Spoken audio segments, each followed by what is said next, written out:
অভিযানের মধ্যেই জেলার কালীগঞ্জের মানবাধিকার কর্মী ও স্থানীয় আওয়ামী লীগ নেতা মুসলিম উদ্দিনকে পিটিয়ে হত্যা করেছে জামাত শিবির ক্যাডাররা। সেখানকার সর্বশেষ পরিস্থিতি জানতে কথা বলছি প্রতিনিধি শরীফুল্লাহ কায়সার সুমনের সঙ্গে। সুমন, যৌথ বাহিনীর অভিযান যখন চলছে এমন সময় এক মানবাধিকার কর্মীকে পিটিয়ে হত্যা করেছে জামাত শিবির, এই ঘটনার বিস্তারিত আমাদের জানান। যৌথ বাহিনীর দুদিনে চলা অভিযানে জামাত শিবির ক্যাডাররা পিছু হটলেও আবারও হত্যায় মেতেছে তারা।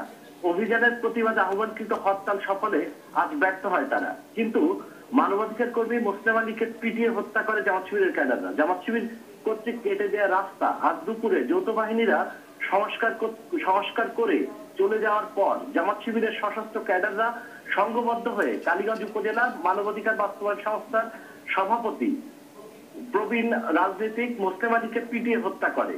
তিনি বিষ্ণুপুর ইউনিয়ন আওয়ামী লীগের সভাপতি ছিলেন। কালীগঞ্জ উপজেলা ভাইস চেয়ারম্যান আমাদেরকে জানান, লাশ এখনো জামাত শিবিরের ক্যাডারদের জিম্মায় আছে।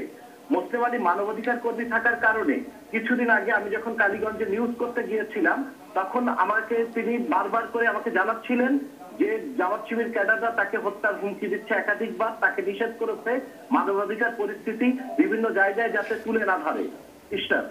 সুমন, আপনাকে অনেক ধন্যবাদ।